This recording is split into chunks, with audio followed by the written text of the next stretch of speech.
नमस्कार, मी Devyani Thorat talk the talk with देवयानीमध्ये या नव्या भागामध्ये मी तुमच्या सगळ्यांचं मनापासून स्वागत करते. वेगवेगळे उद्योजक करणारे अनेक मित्रमैत्रिणी आहेत आज माझे. त्यांना सगळ्यांना मी या पॉडकास्टवरती जरूर आमंत्रित करते. तसंच ह्या उद्योजकांना वेगवेगळ्या उद्योजकांना स्वतःच्या उद्योगाबरोबर पुढे घेऊन जाणं, त्यांना आधार देणं, त्यांचा हात घेऊन पुढे घेऊन जाणं ही गोष्ट थोडीशी वेगळी आहे आणि प्रेरणादायी आहे. मी आज माझ्या अशाच एका मैत्रिणीला बोलवलं आहे जी स्वतःचा उद्योग व्यवसाय सांभाळता इतरांना सुद्धा स्वतःच्या क्षेत्रामध्ये पुढे घेऊन चालली आहे. त्यांचा बिझनेस प्रमोट करण्यासाठी सुद्धा ती अग्रेसर असते आणि ती तिच्या माध्यमातून अनेकांना व्यवसाय मिळवून देते. ही अशी माझी प्रेरणादायी मैत्रीण आहे जिचं नाव आहे प्रीती निवर्गी. P2K फूड्स नावाने तिचं व्हेंचर आहे. मी आता तिचं सगळ्यात छान स्वागत करणार आहे कारण ती जे काही इतर उद्योजकांसाठी किंवा उद्योजकांसाठी करते ते खूप मोठं आहे. प्रीती, नमस्कार. नमस्कार. टॉक द टॉक विथ देवयानीमध्ये तुझं मनापासून स्वागत. Okay, thank you. खूप मोठं काम करतेस. तुला कदाचित त्याची कल्पना नसेल कारण अनेक उद्योजकांना घेऊन तू आज पुढे चालली आहेस आणि स्वतःचाच फक्त बिझनेस प्रमोट नाही करतेस तर त्याबरोबर तू इतरांचाही बिझनेस प्रमोट करतेस.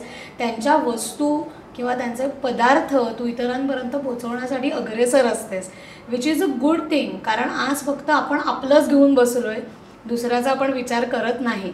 आणि हे तू करतेस यासाठी तुझं सगळ्यात पहिले अभिनंदन आणि खूप कौतुक आमच्याकडनं. खरं पाहता इथे पण तुम्ही मला संधी दिली बोलायची, खरंच त्याच्याबद्दल पण खूप खूप धन्यवाद. येस प्रीती, मला पुढे एक स्टेप असं जायचं आहे की जनरली रिटेलिंगमध्ये कोणी असं फारसं पटकन पडत नाही किंवा मार्केटिंग हे फील्ड आहे ज्याच्यात लोक असं म्हणतात की इथे खूप कष्ट करावे लागतात, मला नाही हे करायचं. So everyone is avoiding. फार कमी लोक असतात की ज्यांना ह्याच्यात इंटरेस्ट असतो. तर तू नेमकी ह्या क्षेत्राकडे कशी वळलीस की तुला असं का वाटलं की मी माझं तर बिझनेस प्रमोट करते तर तसंच मी इतरांनाही घेऊन पुढे जावं? ही प्रेरणा तुला कुठून मिळाली? मी लहानपणापासूनच मला विकण्याची खूप आवड आहे. मी वेगवेगळ्या पर्सेस, चॉकलेट्स असे वगैरे लहानपणीच विकायची. म्हणजे एज ग्रुप काय होता तुझा? 10वी साधारण असेल, 10वी 11वी 12वी. बाबांच्या ऑफिसमध्ये जायची आणि त्यांच्याकडे वेगवेगळे पदार्थ मी पर्सेस वगैरे विकायची आणि ऑफिसमध्ये जाऊन. तर खूपच आवड होती. त्याच्यात माझा बाबांचा लँड डेव्हलपरचा बिझनेस आहे. म्हणजे ते पण वेगवेगळ्या एक्झिबिशन्समध्ये पार्टिसिपेट करायचे. तर ते पण अगदी आवडीने मी उभी राहायची एवढ्या 11वी 12वीत असताना आणि त्यांना ग्राहकांना इन्फॉर्मेशन वगैरे द्यायची. या सगळ्या गोष्टी पहिल्यापासूनच आवडत होत्या. माझं साधारण ग्रॅज्युएशन झालं आणि विचारच करत होती की आता काय करावं. तर मला आहे ना एकदा टेलिमार्केटिंगचा पण अनुभव घ्यायचा होता. आणि त्या काळामध्ये असं टेलिमार्केटिंग, टेलिकॉलिंग हे जॉब पटकन मिळून जायचे. तर मी HDFC आणि ICICIला मॉर्गेज लोनमध्ये आणि HDFCला क्रेडिट कार्डमध्ये असे मी टेलिकॉलिंग केले. जवळजवळ 4 वर्ष अनुभव घेतला. माय गॉड. पण तो जॉब खूप हेक्टिक असतो ना, म्हणजे नाईट शिफ्ट आणि ह्या सगळ्या गोष्टी. नाही, डे शिफ्ट असतात. पण डे शिफ्टमध्ये म्हणजे कॉलिंग कंटिन्युअस करत राहायचं आणि लीड्स जनरेट करणं. दिवसाला 3 ते 4 लीड्स मिनिमम लीड्स जनरेट करणं. अशा प्रकारचे आम्हाला जॉब करायला लागायचा. तो अनुभव घेतल्यानंतर मी US हेल्थकेअर इन्शुरन्समध्ये ॲज अ सिनियर असोसिएट म्हणून साधारण 13 वर्ष काम केलं. म्हणजे USचे इन्शुरन्स आणि डॉक्टर त्याच्यामधली एजंट होती आमची कंपनी. आणि कम्प्लिटली वेगळंच डिपार्टमेंटला मी काम केलंय. पेमेंट, पोस्टिंग आणि डिनायल या दोन्ही डिपार्टमेंटला काम केलं. पण मला तिथे असं म्हणजे संतुष्टता नव्हती. असं काहीतरी वाटायचं अजून काय करावं. तर त्यावेळेला पण मी टिफिन्स असतात, जेवण नाही, वेगवेगळ्या प्रकारचे टिफिन्स जे लोकांना आवडतात घ्यायला, तशा प्रकारचे पॅकिंग टिफिन्स विकले. आणि अगदी तिथे फेमस झाली होती की ही बॉटल्स, टिफिन्स आणि डबे वगैरे प्रोव्हाइड करते. ज्या कंपनीत होतीस तिथेही तू तुझा एक वेगळा बिझनेस चालू केला होता. त्याच्यानंतर मग कोरोना लागला आणि माझा जॉबही गेला. आणि तेच मग मी विचारच करत होती आता काय करावं. तर ऑनलाईन ड्रेसेस आणि ज्वेलरी ह्याची विक्री करायला चालू केली.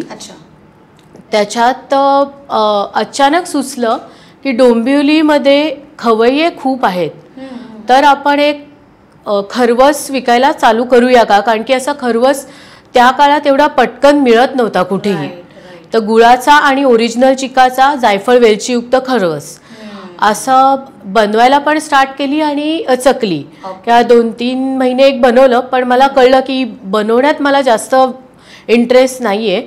आणि म्हणजे माझे 2-3 फ्रेंड्स भेटले, त्याच्यामध्ये पण ते लोक नेहमी म्हणाले की जर आम्हाला कोणीतरी मार्केटिंग करणारा मनुष्य जर मिळाला तर किती बरं होईल, की आम्हाला एक वेगळे ग्राहक मिळतील. तर मग मी विचार केला की हरकत नाही, मग आपण हीच सुरुवात करूया, मार्केटिंगनेच सुरुवात करूया. आता तू जसं म्हणालीस की तू पुढे जसं पुढे गेलीस आणि मग तू ज्या वेळेला तुला 4 लोकांनी सांगितलं की आम्हाला आमच्या कस्टमर्स बरोबर इतर कस्टमर्स हवेत, मग ते इतर कस्टमर्स मिळवणं हे खूप डिफिकल्ट जॉब आहे ॲक्च्युली स्पीकिंग. म्हणजे आत्ताच्या घडीला सुद्धा ज्यावेळेला आपण ऑनलाईन ॲडव्हर्टाइजमेंट्स किंवा ह्या गोष्टी करतो तेव्हा सुद्धा आपल्या कॉन्टॅक्टमध्ये तो आपला ग्राहक वर्ग असतो. आता मी एखाद्याचा व्यवसाय करते तर तसंच होतं जनरली. तर मग त्यावेळेला तू कसं हेल्प आउट केलं ड्युरिंग दॅट डे? एकतर कोरोना होता, त्यामुळे लोक बाहेर पडत नव्हती, मग तुझे कनेक्ट कसे होते? ते फक्त फोनवरनं तर होत होते. माझे आधीपासूनचे कॉन्टॅक्ट्स चांगले होते. एक तर कॉलेज स्कूलचे कॉन्टॅक्ट्सही आजही आहेत माझ्या ह्याच्यात कॉन्टॅक्टमध्ये, आणि कॉर्पोरेटचे पण माझे खूप चांगले कॉन्टॅक्ट्स होते. तर सुरुवातीला तेच मी म्हणाली तसं की ऑनलाईन मी ड्रेसेस आणि ज्वेलरीज ते सगळ्या मी विकल्या. म्हणजे ज्या वेळेला मी खरवस सेल करायला झालं तेव्हा कोविड कम्प्लिटली संपला होता. आणि त्या वेळेला मग मी खरवसने सुरुवात केली, गुळाचा खरवस. आणि विक्री करताना म्हणजे मी अगदी विलेपार्ले, अंधेरी, ठाणा अशा ठिकाणी जाऊनही खरवस दिलेला आहे, आणि अगदी मोठ्या प्रमाणात. आणि म्हणजे किती स्केल काय? एका महिन्याला साधारण 50 किलो पर्यंत पण दिलेला आहे मी खरवस. माय गॉड, 50 किलो खरवस. त्यामुळे म्हणजे मी दुकानामध्ये पण द्यायची आणि ग्राहकांना पण द्यायची. तू विलेपार्ले आणि अंधेरीला तो खरवस मग ते ट्रान्सपोर्ट किंवा हे न्यायचं वगैरे कसं? मी ट्रेनने वगैरे न्यायची, एवढा नाही, म्हणजे एक साधारण 7-8 किलो पर्यंत न्यायची मी खरवस. आणि तेव्हा ना मला इतकी ती आवड होती की त्या ह्याच्यात मला माझे श्रम दिसलेच नाहीत. म्हणजे मी बस फक्त सगळ्यांना करत होती आणि खूपच आवडीने. तिकडे जे विकायची तर दुकानदारांना वगैरे विकायची, आणि 2-3 ग्रुप्स होते माझे विलेपार्लेचे, तर त्याच्यामध्ये ऍडव्हर्टाईज करायची. तर तिथूनही मला खूप चांगले कनेक्ट्स मिळाले, आणि आजही त्या माझ्या खूप चांगल्या फ्रेंड्स आहेत. अरे वा, क्या बात आहे. दिस इज समथिंग डिफरंट. म्हणजे आतापर्यंत एक तर खरवस हा विषय असा आहे ना की तो पदार्थ एक तर सगळ्यांना प्रचंड आवडतो. बरं, तो असा इन्स्टंट आपल्याला कुठेही मिळतो असं अनफॉर्च्युनेटली नाही आहे. म्हणजे आता पण आपल्याला जर कोणाला हवा असेल तर P2K फूड्समध्ये नक्की एनी टाईम एनी डे तुम्हाला खरवस मिळू शकतो. हो, 12 महिने. येस. आणि आता नाव घेतलं म्हणून विचारते, हे P2K असं नाव तुला का तुझ्या व्हेंचरचं ठेवावं असं वाटलं? काय रहस्य त्याच्या मागे? ओके, P फॉर प्रीती, 2 माझा लकी नंबर आहे, आणि K फॉर खरवस. आणि मी स्वतःच हा विचार करून घेतलेलं नाव आहे की खरवसने स्टार्ट केली म्हणून मी P2K. ओके, कारण ते लक्षात पण पटकन राहतं P2K फूड्स. म्हणजे मी नंबर सेव्ह करताना पण तुझं प्रीती P2K फूड्स असाच सेव्ह केला गेलाय, कारण तो इझी होतो टू ट्रॅक यू असं होतं. आणि ते नाव इतकं कॅची झालंय त्याच्यामुळे तुझ्या बिझनेसचं. आणि अजून एक मला असं विचारायचं, तू तर सगळे फ्रेंड्स आणि हे सगळं म्हणालीस की तुझे खूप आधीपासूनचे फ्रेंड्स आहेत. मग आता तू जसा जसा व्यवसाय वाढवत चालली आहेस किंवा तुला ज्या ऑर्डर्स येतात बेसिकली, तर मग त्याच्यामध्ये तू इतरांना इन्व्हॉल्व केलंयस का? काय केलंयस? म्हणजे स्ट्रक्चर काय आहे तुझं बिझनेस स्ट्रक्चर? म्हणजे तू स्वतःचं आता खरवस तू प्रोडक्ट विकतेस, पण मग इतरांची प्रोडक्ट्स कशी सेल करतेस? त्याला कसं मार्केट आहे? मी ज्वारी चकली, फुटाणा चकली, नाचणी चकली आणि बाजरी चकली अशा वेगवेगळे मिलेट्सच्या चकल्या विकते. आणि त्या मी साधारण दुकानात म्हणजे कल्याण, ठाणे, विलेपार्ले आणि डोंबिवली अशा ठिकाणी सुद्धा प्रोव्हाइड करते. ओके. बरेच शॉप आहेत जे अगदी नामवंत आहेत, त्यांच्या इथे पण हे मी प्रोव्हाइड करते. त्यांच्याशी एक वेगळाच कनेक्ट झालेला आहे माझ्याशी, म्हणून ते कनेक्ट म्हणजे आता कसं होतं, आता मी ॲज अ बिझनेसमॅन म्हणून मी अशा मोठ्या दुकानांमध्ये जाते ज्या वेळेला मला माझा बिझनेस प्रमोट करायचा असतो तिकडे जाऊन, पण मला कुठेतरी असं वाटतं की हे माझं काय ऐकतील.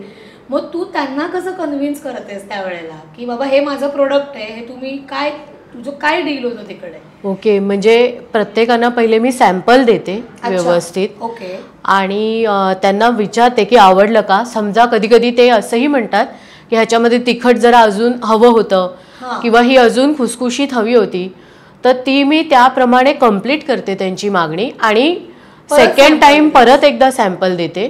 मग त्यांना आवडली की मग तीच मी कंटिन्यू सप्लाय करते त्यांना. म्हणजे त्यांच्या एक्झॅक्टली त्यांना काय रिक्वायरमेंट आहे, म्हणजे क्वालिटी वाईज सर्व्हिस पण त्यांना अगदी जेव्हा त्यांना हवी आहे त्याच वेळेला देते.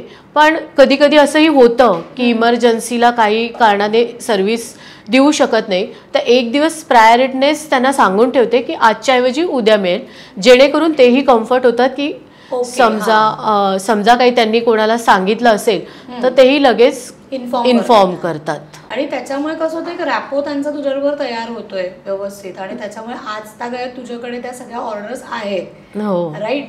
आणि आता हे चकल्यांचं तुझं एक वेगळं मला कळलेली गोष्ट अशी की तू सैनिकांपर्यंत पण तुझ्या चकल्या गेलेल्या आहेत. 2-3 वर्ष आहे ते. 2 वर्ष. ओके. तर ते काय आहे नेमकं?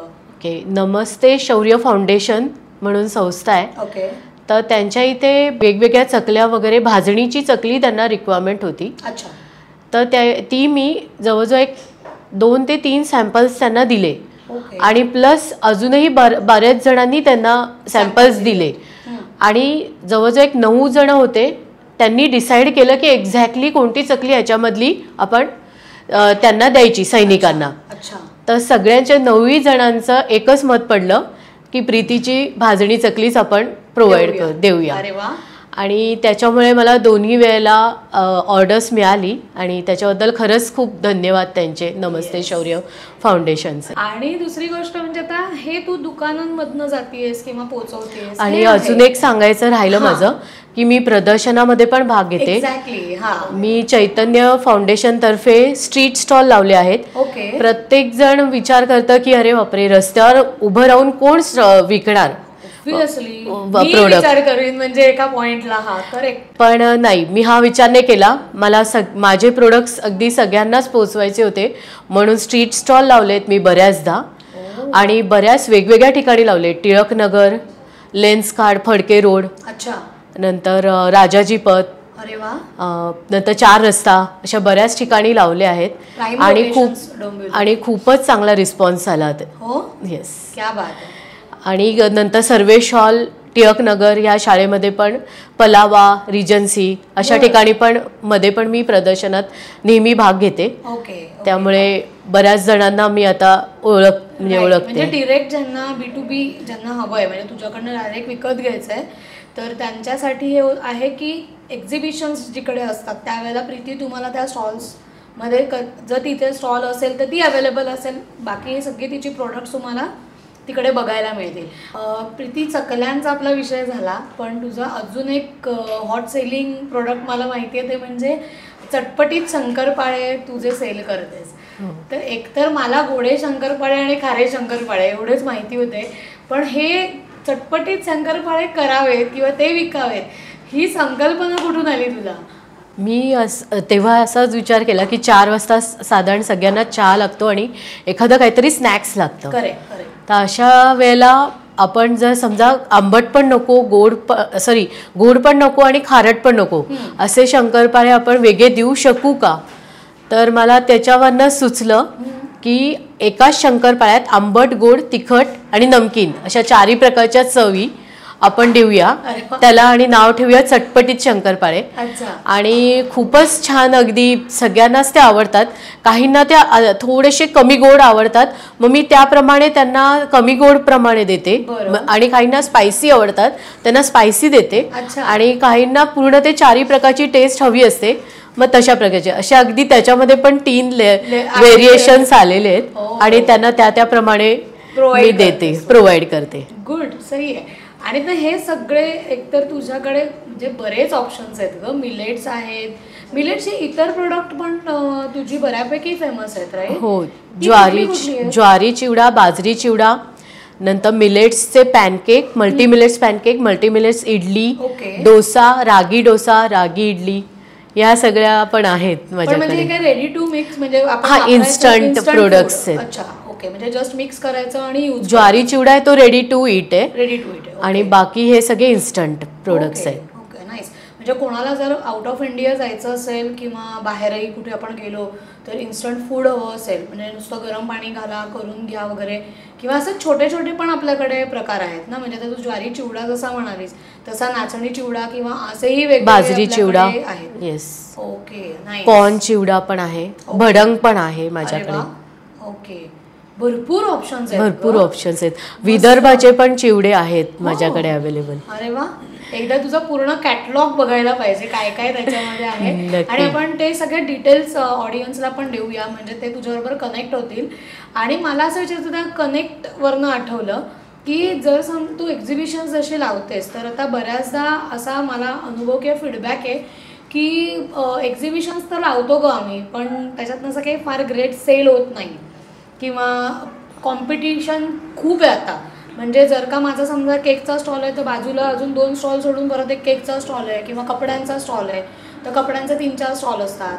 मग नमकीन किंवा खाण्याच्या पदार्थांचे असे 3-4 स्टॉल असतात. मोनोपोली याचं सुद्धा फार कमी बघायला मिळते. पूर्वी एक्झिबिशन्समध्ये असं खूप स्ट्रिक्टली होतं की एका प्रकारचा एकच स्टॉल घेतला जायचा, पण आता ओव्हरऑल तेही बिझनेस स्ट्रक्चर बदललं आहे, रेंट्स वाढले आहेत, अनेक गोष्टी चेंज झाल्यात. तर मग आता त्याच्यामुळे त्यांना मोनोपोली ठेवता येत नाही आहे.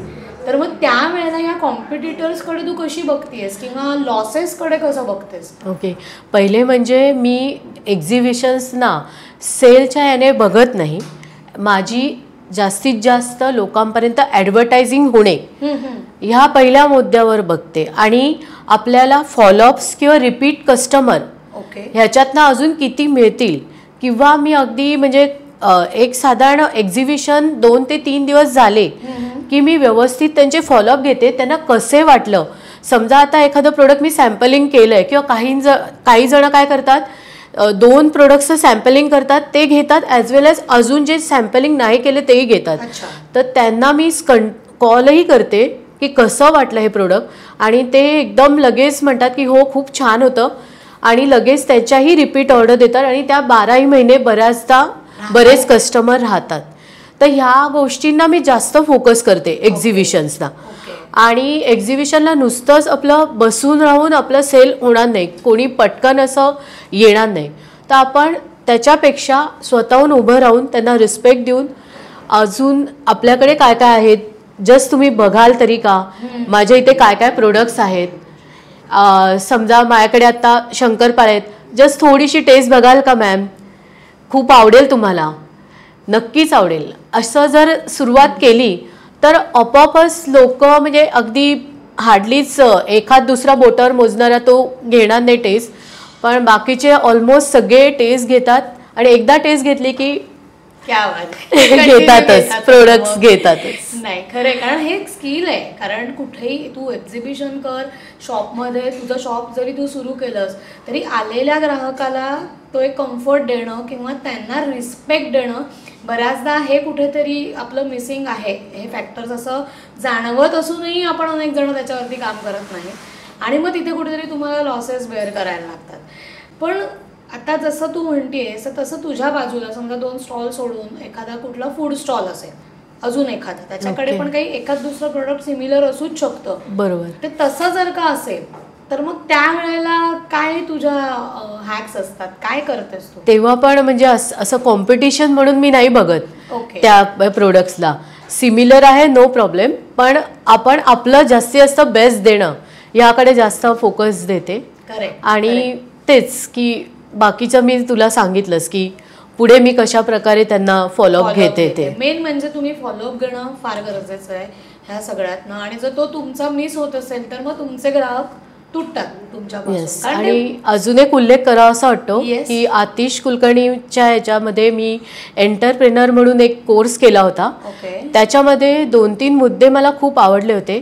पहिला मुद्दा फॉलोअप करणे, म्हणजे ग्राहक वगैरे आपले होतातच, रिपीट कस्टमर पण होतातच, त्याच्यानंतर अचानक ते आपल्याला ऑर्डर द्यायचं बंद करतात किंवा आपण त्यांच्याशी त्यावेळेला कनेक्टही होतो. बरोबर. पण नंतर एकदम कनेक्ट निघून तुटतो. तर अशा वेळेला मी काय करते, दिवसभरात 2 ते 3 कॉल करते. त्याच्याने 2 गोष्टी होतात. म्हणजे प्रत्येक वेळेला मी माझं प्रोडक्टच देणं हा त्याच्यात उद्देश नसतो. त्यांच्याकडनं विविध नॉलेज पण मिळतं. इवन माझ्या अजून काय मी बेस्ट देऊ शकते ह्याच्याबद्दलही ते इन्फॉर्मेशन देतात. त्यामुळे एक वेगळी माहिती मिळते. आणि तिसरं, जर अचानक त्यांनाही सुचतं. एक मी तुला डिस्टर्ब करते. तू आता म्हणालीस की मी 2 ते 3 कॉल करते दिवसभरात. एक्झॅक्टली काय करतेस तू? म्हणजे आता समजा माझ्याकडे 500 कॉल्सचे लिस्ट आहे, त्यांनी माझ्याकडनं प्रोडक्ट्स ऑलरेडी घेतलेले आहेत. त्याच्यानंतर रॅन्डम वाईज मी कॉल करते त्यांना. आणि त्यांना विचारते की अजून तुम्हाला काय रिक्वायरमेंट आहे, तुम्हाला काय आवडेल माझ्याकडनं प्रोडक्ट घ्यायला. तर ते काही सजेशन्स देतात. ती इन्फॉर्मेशन पण मला खूप त्यांची आवडते, ती मी नोट डाऊन करते. त्यांना एकदम पटकन एखादं आठवतं प्रोडक्ट, मला हे प्रीतीकडनं हवं होतं, तर तेही हे करते. तर हे जे फॉलोअप्स करणे हा त्या कोर्सने शिकवलं. आणि प्लस मी आधी आहे ना असं नीट इन्फो लिहायची नाही की, म्हणजे माझे आता साधारण आज 3 ऑर्डर आहेत, तर त्याच्यात प्रॉफिट किती झाला, हे किती झालं, ते असं एक्सेल शीट मी नीट मेंटेन करायची नाही. पण ही एक्सेल शीट मेंटेन केल्यामुळे आज 6 महिन्याचा माझा एवढा प्रॉफिट आहे आणि पुढच्या 6 महिन्यात माझं एवढं वाढ आहे, हे सुद्धा त्याच्याने फायदा झाला मला. खरंय. आणि हे एंटरप्रेन्योर म्हणून प्रत्येकाने हे करणं गरजेचं आहेच. रादर डे टू डे लाईफमध्ये प्रत्येक माणसाने या गोष्टी कराव्यात की आज मी किती खर्च केलाय, मी खरंच किती कमवलंय. हे आपलं बऱ्याचदा रादर अनेकांचंच मिस होतं. पण ते का गरजेचं, तर तुमच्या समोर ठेवलेला आरसा आहे. आपल्या पूर्वी आई वडिलांना या सवयी होत्या. आय रिमेंबर ते डायरी लिहून ठेवायचे की ह्या महिन्याचा खर्च किंवा ह्या आठवड्याचा खर्च असा झाला. म्हणजे आई तर अगदी भाजी आणली तरी ती त्याच्यात नोंद करायची की आज एवढ्या एवढ्या रुपयांची भाजी आणली. आणि ते का गरजेचं आहे ना, ते बिझनेस करताना आपल्याला बऱ्याचदा जाणवतं. तर आतिश सरांचा त्यांचे असे अनेक कोर्सेस आहेत, बरेच कोर्सेस आहेत. एंटरप्रेन्योर तू केला होता. येस. ओके. आणि ते खूप वेगळ्या पद्धतीने मार्गदर्शन करतात. तर तुम्हाला कोणाला त्यालाही कनेक्ट व्हायचं असेल तर डेफिनेटली तुम्ही आमच्याशी संपर्क साधू शकता. आणि आता तू तर म्हणजे हे प्रॉपर एज्युकेशन घेतलंस म्हणून तुला या गोष्टी कळल्या. सो शिकणं किती महत्त्वाचं आहे. या स्टेजला येऊनही तुला ती गोष्ट जाणवली आणि तू ते प्रयत्न केलास की मी हे शिकते म्हणजे मला पुढे पावलं टाकता येते. करेक्ट. ते आता हा ओव्हरऑल तुझा जो काही म्हणजे पसारा, म्हणजे काही अशी वेगळी स्टोरी पण आहे माझ्याकडे. एक कस्टमर, ग्राहकांचं नाव आहे आनंद डिचोलकर. ते डोंबिवली जिमखान्याचे ट्रेजरर आहेत. ओके. तर ते माझे रिपीट कस्टमर आहेत. कंटिन्युअस ते मला नेहमी ऑर्डर देत असतात. त्यांना माझे सगळे पदार्थ आवडतात. पण अशी पण स्टोरी झाली आहे की मी बेसन लाडू त्यांना दिले होते 1 किलो. आणि उन्हाळा चालू होता त्यामुळे ते मेल्ट झाले लाडू. पण त्यांनी इतका माझ्यावर विश्वास आहे, मला वाटलं की आता मी पटकन परत देऊन त्यांना ते प्रॉपर द्यायचा असा मी विचार केला. पण त्यांनी तू त्यांना कॉल करून ते परत घेणार होती. येस. आणि दुसरे बनवून देणार होती. येस, असं करणार होती. पण ते म्हणाले नाही, आम्हाला तसेच्या तसे लाडूच चालतील. आणि त्यांनी तसेच खाल्ले. आणि तशी म्हणजे मला वाटलं की आता ह्याच्या पुढे मला रिपीट ऑर्डर येणार नाही, कारण माझ्याकडनं ही चूक झालेली आहे. पण म्हणजे ते आजही तेवढेच ट्रस्ट मध्ये आहेत आणि मला आजही चांगल्या रिपीट ऑर्डर्स येत आहेत. क्या बात आहे. म्हणजे एक जरी फेल्युअर आपल्याला आलं समजा तरी लगेच नाराज व्हायची गरज नाहीये. जेव्हा एखाद्या समोरच्या व्यक्तीचा तुमच्यावर विश्वास असतो तर तो सार्थ आपण ठरवला पाहिजे. पण ती तू एक हे दाखवलीस की मी तुम्हाला परत बनवून देते. सो त्याच्यामुळे मे बी त्यांनी तो जास्त तुझ्यावरती विश्वास त्यांचा वाढला असेल की नाही, हिला कळलंय की कुठेतरी चुकलंय, पण मग त्याची चूक तू सुधारण्याचा प्रयत्न करत होतीस. हो, करेक्ट. त्याच्यामुळे त्यांनी तुला अनेक संधी पुढे निर्माण झाल्या. बरोबर. आणि अजून एक मेन्शन करावं असं वाटतं नाव स्नेहल दीक्षित. ओके. त्यांना चकली हवी होती, तर त्यांना हवी तशी चकली माझ्याकडनं मिळाली. आणि त्यांचा आणि माझा कनेक्ट एवढा वाढला की त्यांनी मला क्लिअरली सांगितलं, त्यांच्या फेसबुक, त्या ऊर्जा फाउंडेशनच्या अध्यक्ष आहेत, तर त्यांचे कनेक्ट खूपच चांगले आहेत. तर त्यांनी मला प्रत्येक वेळेला, त्यांना माझे पदार्थ एवढे आवडतात की त्यांनी सांगितलं की फेसबुकवर मला प्रत्येक वेळेला तू टॅग कर, म्हणजे माझेही सगळे कस्टमर तुला ऑर्डर देतील. तर मला ह्याच्यातनं अजून एक संदेश देऊ वाटतो की असं जर आपण प्रत्येकाने टॅग केलं तर प्रत्येकालाच ग्राहक मिळतील आणि प्रत्येकालाच ऑर्डर्स जास्त मिळतील. डेफिनेटली. आणि ही आता काळाची गरज होत चालली आहे, कारण सोशल मीडिया हा हावी होत चाललाय सगळ्या गोष्टींवरती म्हटल्यावरती तुम्हालाही त्याच्यावर हावी होऊन काम करणं गरजेचं आहे. सो टॅग करणं, आणि आपल्या बरोबरीने आपण 10 जणांना जर टॅग केलं तर तो बिझनेस तुमचा मल्टिपल होतो. ही खरी महत्त्वाची गोष्ट आज तू सांगितली आहेस प्रीती. That's great. आणि तर ओव्हरऑल तुझा जो हा प्रवास आहे किंवा तुझं जे स्ट्रक्चर आहे ते खूप मोठं आहे, लार्ज स्केल आहे, चाललेलं आहे हळूहळू. अजून तू ॲड ऑन करतेस गोष्टी त्याच्यामध्ये. तर तुझी फॅमिली एक डेफिनेटली बिगेस्ट रोल प्ले करते, कारण कुठचाही असा बिझनेस सांभाळताना त्यांच्या सपोर्टशिवाय आपण काही करू शकत नाही. तर कसा तुला सगळ्यांकडनं सपोर्ट मिळतोय, फॅमिलीकडनं काय आहे? म्हणजे तू अमितकडनं, म्हणजे माझ्या नवऱ्याकडनं तर मला सपोर्ट मिळतोच आहे, पण ह्याच्याही पलीकडे शीतल, जी माझी नणंद आहे, ती दर प्रदर्शनाला माझ्यासोबत असते आणि पुन्हा ती पण मला अगदी आवर्जून विकते प्रोडक्ट, जे केवळ माझ्या मदतीसाठी किंवा तिलाही काही थोडंफार आवड आहे ह्या ह्याने, दोन्ही अँगलने ती माझ्यासोबत नेहमी असते, त्यामुळे कायम असते. आणि आदित्य माझा मुलगा पण अगदी बऱ्याचदा असतो स्टॉलवर, 8वीत आहे तो, पण अगदी आवडीने करतो तो पण. सुद्धा आतापासून सगळं ट्रेनिंग मिळतंय, जॉब म्हणजे जॉबपेक्षा सुद्धा बिझनेसचं ट्रेनिंग त्याला मिळतंय आणि ऑनफिल्ड तो काम करतोय, हे खूप चांगली गोष्ट आहे. हो. आणि याच्यात फॅमिलीमध्ये आई वडिलांना अगदी मी सांगितलं हा स्टॉल आहे की अगदी लगेच धावत येऊन मला व्हिजिट करून नेहमी जातात. म्हणजे खूप महत्वाचा. हो. आणि असे बरेच, म्हणजे माझ्या सगळ्याच फॅमिलीला धन्यवाद ह्याविषयी. गुड. इट्स अ प्लॅटफॉर्म तू देऊच शकतेस अगदीच. आणि आता मित्रमैत्रिणी सुद्धा आपल्या लाईफमध्ये खूप महत्त्वाचा रोल प्ले करतात. तुझ्या मगाशी बोलण्यातनं पण आलं, तर आता शाळेपासून जे तुझे मित्र जोडलेले आहेत, पण असं होत नाही ना की प्रत्येक वेळेला आपण एकदम स्मूथली लाईफमध्ये जात असतो, अनेक चढ उतार आपल्या आयुष्यात येत असतात. तर असं कधी कुठे झालंय का की मन खट्टू झालंय की नाही बाबा आता इथून पुढे किंवा आता मला पॉज घ्यावा लागतोय किंवा आता मला नाही करता येणार आहे, असं कधी झालंय का तुझ्या बरोबर? कारण असं बऱ्याच जणांचं होतं आणि ते हरून जातात त्याच्यात. तर असं काही इन्सिडेंट्स लाईफमध्ये झालाय का तुझ्या? म्हणजे तेच हेल्थ इश्यूमुळेच मला झालाय जरा प्रॉब्लेम मध्ये. 6 महिने जवळजवळ मला ऑर्डर्सच नव्हते. आता 6 महिने जरा सिव्हिअरच हेल्थ इश्यू होता माझा. But you came back after that. म्हणजे 6 महिन्याचा ब्रेक झाला तुझा? हो, 6 महिन्याचा तरी ब्रेक झाला आहे. पण मी हाच विचार केला की आपल्याला पुढे जायचं आहे, तिथेच राहायचं नाही आहे, त्या दुःखातच राहायचं नाही आहे.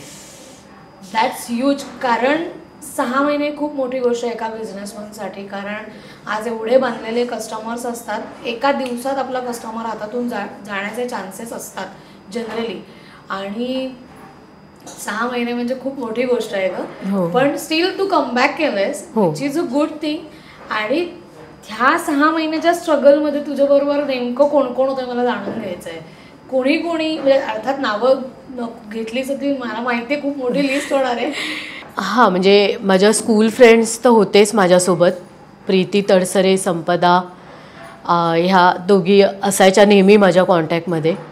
ग्राहक नेहमी मला वाढवून देणारे केदार पाध्ये, त्यांनी बरेचदा म्हणजे मला ऑर्डर्स वगैरे वाढवून द्यायला मदत केली. म्हणजे त्यांचे जे काही कॉन्टॅक्ट्स आहेत त्यांनाही त्यांनी कळवलं की अशा प्रकारचे बेस्ट प्रोडक्ट इथे मिळतात, तर नक्की तुम्ही प्रीतीकडनं घ्या वगैरे. तर त्यांनाही धन्यवाद म्हणू वाटतं. अजून पण बरीच लिस्ट आहे हो.